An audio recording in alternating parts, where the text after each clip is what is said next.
सब सुख लहे तुम्हारी सरना, तुम रक्षक काहू को डरना। ए भूत पिशाच निकट नहीं आवे, महावीर जब नाम सुनावे। नमस्कार, विवेक बिंद्रा बोल रहा हूं, फाउंडर एंड सीईओ बड़ा बिजनेस.com। आप सभी को आज हनुमान जयंती की ओहो हाथ जोड़ के शुभकामनाएं। आज के इस पावन अवसर पर, जिसको मैं बहुत मानता हूं, जिनकी बात आपसे करने आया हूं, उनके भक्त ने संकट मोचन हनुमान का शाक्तावशेष अवतार मानते हैं। इनके अंदर शक्ति का आवेश था। आज जिनकी बात कर रहा हूं, बिलियनियर हो या प्रधानमंत्री हो, एक्टर हो या नंबर 1 क्रिकेटर हो, हर कोई इनके कैंची धाम पर बड़े विश्वास के साथ सर झुका करके जाता है। आस्था के इस धाम पर आकर सबने रास्ता पाया है। द वेरी फेमस नीम करौली बाबा जी, आपको आज बहुत बहुत प्रणाम। आपको शक्ति का आवेश जो मिला था प्रभु बजरंग बली का, आपका नाम था लक्ष्मी नारायण शर्मा। नीम करौली बाबा को इस युग का सबसे महान संतों में एक माना जाता है। स्टीव जॉब्स बोले एप्पल कंपनी को सीड आइडिया इनके धाम से मिला था। स्टीव जॉब्स की बात कर रहा हूं, यहां की उनकी जिंदगी बदल गई थी। मार्क जकरबर्ग अमेरिका से आए, फेसबुक को नेक्स्ट लेवल तक कैसे लेके जाया जाए, मोटिवेशन यहीं से मिला। हॉलीवुड एक्ट्रेस जूलिया रॉबर्ट्स तो कहती है मैंने इनका आज तक चेहरा देखा नहीं, लेकिन फोटो में देख करके मेरा दिल पिघल गया और मैं भारत आई और हिंदुइज्म प्रैक्टिस करने लगी। क्रिकेटर विराट कोहली लगातार फेलियर पे फेलियर का सामना करने के बाद जब पहली दफा सेंचुरी पे सेंचुरी उन्होंने मारनी शुरू करी, बोले यहीं आकर के दर्शन और सेवा करने के बाद उनकी इंस्टाग्राम पोस्ट आपने देखी होगी, दुनिया देखती है। इनका जन्म नहीं बोलूंगा, आविर्भाव का अर्थ क्या, वो ये प्रकट होते हैं या अप्रकट होते हैं। इनका जन्म सन 1900 में हुआ था और उन्होंने समाधि यानी कि तिरुभाव 1973 में हुआ, समाधि ली। नीम करौली बाबा ने कभी किसी भक्त को अपने पांव नहीं छूने दिए। वो कहते थे कि मेरा नहीं, हनुमान जी के पांव छुओ। उनकी कहा जाता था उनकी थोड़ी पूंछ भी थी। तो आज इस हनुमान जयंती पर, इस ऑस्पिशियस डे पर, इस शुभ दिन पर उनके ही शाक्तावशेष अवतार नीम करौली बाबा की कुछ छोटी छोटी क्विकली कहानी सुनाता हूं। इनका नाम नीम करौली बाबा कैसे पड़ा। एक दफा ये एक ट्रेन पकड़ कर निकले और वहां पे जो ट्रेन में बैठे, इनके पास पैसे तो थे नहीं। भिक्षु एक अधिकारी जो उनका भक्त, उन्होंने कहा नहीं बैठ जाइए, कोई समस्या नहीं है। उनकी बात मान के बाबा ट्रेन में बैठ गए। पैसे थे नहीं, टिकट थी नहीं। कुछ स्टेशन चलने के बाद नया टीसी आ गया। वो तो बेचारा चला गया। नया टीसी आया, वो अटक गया। अरे उतरो, बिना टिकट के बैठ गए हो, उतरो यहां से, बिना टिकट के बैठ गए। बोलो मेरे को अधिकारी ने कहा, अरे कोई अधिकारी नहीं, बिना टिकट के बैठ गए हो। बाबा जी के लिए उन्होंने ऐसा बोला। बाबा जी उतर गए, जाके नीचे करौली नाम के स्टेशन पे नीम के पेड़ के नीचे बैठ के समाधि में बैठ गए। पर वो ट्रेन नहीं चली आगे। बहुत कोशिश करी, सारे इंजीनियर, चीफ इंजीनियर सब आ गए, सब ने अपनी बुद्धि लगा ली, सब कुछ कर लिया, ट्रेन नहीं चली। अटक गई ट्रेन, वहीं के वहीं खड़ी के खड़ी रह गई। खूब हरी झंडी दिखाई जाए, हरी झंडी वाला, लेकिन ट्रेन नहीं चली। सारे अधिकारी आ गए, सबने जोर लगा लिया। उसके बाद लोगों ने बोला कि आपने उनके प्रति अपराध किया है। वो बहुत महान संत है जिनको आपने उतार के नीचे भेज दिया। माना नहीं टीसी। पर जब पब्लिक का प्रेशर बहुत बड़ा, वो टीसी घबरा गया। वो जाकर के उसने फिर पेड़ के नीचे, जो नीम का पेड़ था, करौली स्टेशन पे उनसे माफी मांगी। और जब माफी मांगी, फर्स्ट क्लास कंपार्टमेंट में जैसे ही बिठाया, ट्रेन चल पड़ी। और तब से उनका नाम पड़ गया नीम करौली। आपको पता है आज भी लाखों लोग हर साल कैंची धाम आश्रम में जाकर के कंबल क्यों भेंट करते हैं, क्यों कंबल चढ़ाए जाते हैं। इसके पीछे की कथा सुनिए। नीम करौली बाबा हमेशा कंबल उड़ा रखते थे। एक दिन अचानक वो सबको छोड़ के निकले, बड़े खास उद्देश्य से निकल के। अपने एक बुजुर्ग, एक ऐसे दंपत्ति थे जो उनको बहुत मानते थे। बोले आज रात को आपके घर पर रुकने आए। सब वो हैरान, बोले जिनको हम भगवान का स्वरूप मानते हैं वो स्वयं हमारे घर पे आ गए सोने के लिए। गरीब थे बहुत, तो जो भी कुछ खाने का संसाधन था उनको दिया, उनको भोजन लग किया, एक तरह से भोग चढ़ाया उनको। और एक चारपाई थी, उस चारपाई पर उनको सुलाया, बाकी दोनों जमीन पर सो गए। उस दिन रात को जैसे जैसे आधी रात बीतने के बाद नीम करौली बाबा कराहने लगे। बहुत आवाज आने लगी, जैसे कोई उनको बहुत मार रहा हो, बहुत पीट रहा हो। अब वो सोए हुए थे। बुजुर्ग दंपत्ति ने उनको उठाना भी ठीक नहीं समझा और खुद वो सो नहीं पाए, क्योंकि वो करा रहे थे। इतना उनको दर्द हो रहा था, बहुत बहुत बहुत तेज दर्द हो रहा था। हिल रहे थे, कांप रहे थे, वो दर्द उनको देख रहे थे। तो जब वो सुबह उठे, उठते ही नीम करौली बाबा ने धीमे से इस कंबल को आराम से लपेटा। आराम से लपेटने के बाद बुजुर्ग दंपत्ति को दे दिया। बोला इसे गंगा में प्रवाहित कर देना, कंबल खोल के मत देखना। ये बड़े हैरान हो गए दोनों।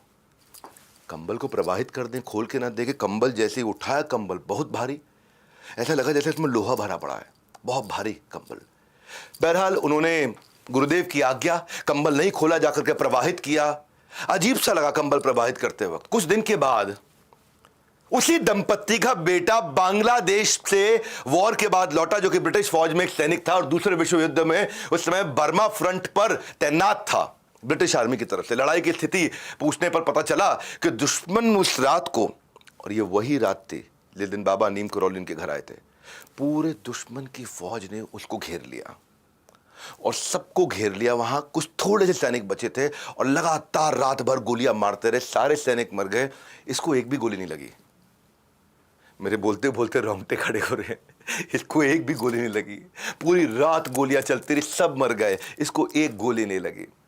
दरअसल ये वही रात थी जिस दिन नीम करौली बाबा उस दिन रात को वो सारी गोलियां खाते रहे उस बेटे के। तब जाकर उनको समझ में आया, जब प्रवाहित करी थी और जो लोहे की आवाज़ अंदर से आ रही थी, उसमें वो सारी की सारी गोलियां थी जो बेटे को नहीं लगी। बाबा की झोली ने समेट ली सारी की सारी गोली। इसलिए आज भी कैंची धाम स्थित मंदिर के अंदर बाबा को सारे के सारे भक्त लोग जाकर के बड़े हृदय से कंबल चढ़ाते हैं। और आज जो उस धाम पर कंबल चढ़ाता है बाबा, उसका बल कभी कम नहीं होने देते, उसका बल बढ़ता चला जाता है। बाबा ने कई भविष्यवाणियां करी। बाबा के बारे में वो इतने सिद्ध पुरुष थे कि प्रयागराज में गंगा में डुबकी मारते थे और हिमालय से निकलते थे। हिमालय में जाकर के अप्रकट होते थे तो फिर उसके बाद हरिद्वार से बाहर निकलते थे और वो जो कह देते थे वो होता था। एक बार दिल्ली में बिरला मंदिर के अंदर अपनी कुटिया में विश्राम कर रहे थे और हनुमान जी को याद किया करते थे। बाहर दरवाजे पे कुछ बांग्लादेशी आए और बांग्लादेशियों के अब मैसेज अंदर पहुंचा कि महाराज आपसे कुछ मिलना चाहते, बांग्लादेशी लोग आए हैं। तो महाराज ने वहां पे एक संदेश भेजा, बाबा नीम करौली ने संदेश भेजा, जिसका भाई जेल में हो उसको बोल दो अंदर आ जाए। थोड़ा अजीब सा लगा सुनने में जरा बात को, तो सारे हैरान हो गए कि जिसका भाई जेल में हो वो अंदर आ जाए। अच्छा, किसी को पता ही नहीं इनमें से किसका भाई जेल में है। तो एक आदमी ने बोला मेरा भाई जेल में है, मेरा भाई पाकिस्तान के अंदर जेल में है। तो वो जो बोला उसने कि मेरा भाई जेल, उसको अंदर ले जाया गया। तो बाबा ने कहा कि भाई तुम्हारा भाई दुश्मनों की कैद से जल्दी बाहर आएगा और तुम्हारे देश का सबसे बड़ा शहंशाह बनेगा। इतना कह के बाबा बोले जाओ अब अपना समय अपने भाई के इंतजार में, उसकी वेलकम में, उसकी स्वागत की तैयारियों में लग जाओ, वो आने वाला। तो उसने पूछा कैसे मुमकिन है महाराज, गुरुदेव, बाबा, ये कैसे मुमकिन है। तो मेरा भाई पाकिस्तान की मियाँ वाली जेल की कालकोठरी के अंदर है, सरकार ने उसको सजाए मौत का ऐलान कर दिया था। बाबा ने कहा वापस जाओ, भाई के आने की तैयारी करो, और बाहर जाने का इशारा कर दिया और लेट गए। आप जानते हैं कौन थे वो? बाबा के सवाल करने वाला वो जो शख्स था वो कौन थे? वो आजाद बांग्लादेश के पहले राष्ट्रपति शेख मुजीबुर रहमान के छोटे भाई थे। तो ये जो है ना, ये शेख मुजीबुर रहमान प्रिजनर से प्रेसिडेंट बने, इस सलाखों से सीधा सत्ता मिल गई। आज कहां और कल कहां, इसके पीछे आपसे भी बोल रहा हूं मैं, हाँ आपसे भी बोल रहा हूं, एक ही चीज तय करती है आपका कितना बड़ा विजन है। और वही विजन देने का मैं काम कर रहा हूं। हमारे देश के एंटरप्रेन्योर्स को हमारे यूट्यूब की कहानियों के द्वारा एक एक करके पूरे देश को खड़ा करेंगे। इस महीने भी मैं पावरफुल इवेंट करने वाला हूं 18-19 मई को, रॉयल एलीट क्लब। इसमें केवल 50 सीट होती हैं, इसमें सब नहीं आ सकते हैं। अभी लीडरशिप फनल खत्म करके आता हूं। पिछले फ्राइडे, सैटरडे, संडे जहां मैंने श्री संदीप महेश्वरी जी आपको भी इनवाइट किया था, वहां नहीं आ पाए आप। मई 18-19 जो बस अभी आने वाली 2 हफ्ते के बाद, आप फटाफट से आइए। आप सबको भी मैं कहूंगा कि हमारे बोर्ड लाइन नंबर पर फोन करिएगा और वहां वो विजन की बात करेंगे। बहरहाल एक व्यक्ति की कहानी जरूर सुनाऊंगा, रिचर्ड नाम था उनका, जो बाद में चल के रामदास बने। रिचर्ड हार्वर्ड के एक प्रोफेसर थे, रिचर्ड एल्पर्ट, और लेकिन वो नशेबाज थे और इतना नशा करते थे, इतना नशा करते थे कि दोस्तों के कहने पर बाबा के आश्रम पर पहुंच गए। वो है ना, भगवान चाहते थे ऐसा हो जाए। उस वक्त बाबा अपने भक्तों के साथ कुछ स्वर्ग की बातें कर रहे थे। तो रिचर्ड बोले बाबा स्वर्ग मैं दिखा सकता हूं आपको, यहीं दिखा देता हूं स्वर्ग आपको। बोले दिखाइए। तो रिचर्ड ने उनको फटाफट से एक LSD की नशे की बड़ी भारी भरकम एक गोली दी। बोला ये खाइए और देखिए एकदम स्वर्ग देखेगा। बाबा ने सोचा होम्योपैथी की गोली की तरह ठक से बच्चों की तरह खा ली। वो LSD की गोली होम्योपैथी की तरह खा ली। रिचर्ड देखता रह गया। उनको लगा भाई शायद मैंने कोई गलत गोली दे दी, क्योंकि बाबा कथा करने में लगे हुए, बाबा की कथा चल रही है। वो आगे बढ़ा, उसने फिर से वही बात कही। बाबा ने कहा मुझे कुछ स्वर्ग जैसा महसूस हुआ नहीं, तो सब ऐसा ही लग रहा है मुझे। उसने कहा रुको रुको बाबा, हो सकता है मैंने गलत गोली दे दी। 2 गोली और पकड़ा दी LSD के। 3 गोली एक दिन में सबसे बड़ा नशेबाज भी नहीं खा सकता था। तीनों गोली उन्होंने ले ली, एक पहले 2 बाद में। अब ये रिचर्ड देखता रह गया, बाबा कथा कर रहे हैं स्वर्ग की। अच्छा, वो रिचर्ड जब परेशान हुआ, अपना माथा पीटने लगा, ये हुआ क्या? तो बाबा समझ गए परेशान है। बोला क्या हुआ? मुझे स्वर्ग नहीं दिखा, तुम परेशान क्यों हो रहे हो? बोले लेकिन अब तक दिख जाना चाहिए था। कितनी गोलियां हैं तुम्हारे पास? बोले 10 और हैं, ये 10 दिन की थी। बोले दो मेरे को 10। वो 10 की 10 गोली ली, उनसे छीन ली और फट से मुंह में डाली। बोले रुक जाओ रुक जाओ रुक जाओ, मत लेना मत लेना। बाबा ने फट से 10 की 10 गोलियां डाली, एक घूंट पानी पिया और अपनी फिर कथा में लग गए। इतने में रिचर्ड चिल्लाने लगा, अरे मर जाएंगे मर जाएंगे मर जाएंगे, हॉस्पिटल बुलाओ, एम्बुलेंस बुलाओ, डॉक्टर बुलाओ, सब बुलाओ। अब सारे के सारे उनके शिष्य लोग चिल्लाने लगे, भाई लड़का चिल्ला रहा है, कुछ हो ना जाए। तो प्रेशर के अंदर बाबा की डॉक्टरी जांच कराई गई, उसके अंदर से कुछ नशा निकला ही नहीं।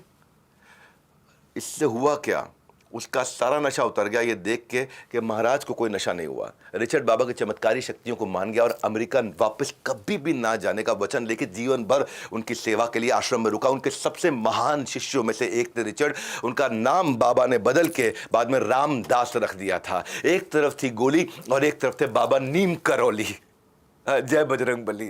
आज बड़ा खास दिन है, बहुत दिल से बात करना चाहता था। वो बाबा को स्वर्ग दिखाने आया था, बाबा ने उसका जीवन स्वर्ग बना दिया। भक्ति रस से बड़ा कोई नशा नहीं है, ये चढ़कर कभी उतरता नहीं है। नीम करौली बाबा का कैंची धाम, जहां गूंजता है राम भक्त हनुमान का नाम। आज हनुमान जयंती के मौके पर यह तो कहना पड़ेगा कि हनुमान जी जैसा भक्त और सेवक कोई नहीं था, ना कभी हो सकता है। एक बार जिम्मेदारी जो उन्होंने ले ली, समझ लो जय बजरंग बली, जय बजरंग बली। और ऐसी इंस्पिरेशनल स्टोरी के साथ आता रहूंगा, बात बात पे बहुत कुछ सिखाता रहूंगा। आज का वीडियो कैसा लगा कमेंट बॉक्स में बताइए। बाबा नीम करौली की बहुत सारी कथाएं और हो सकती थी, पर एटलीस्ट इस शॉर्ट वीडियो को पूरे भारतवर्ष में फैलाइए। हमारे साथ जुड़े रहने के लिए, वर्ल्ड के नंबर 1 एंटरप्रेन्योर यूट्यूब चैनल को सब्सक्राइब करने के लिए बाउंस बैक के साथ आपका हृदय की गहराइयों से प्रेमपूर्वक बहुत बहुत धन्यवाद।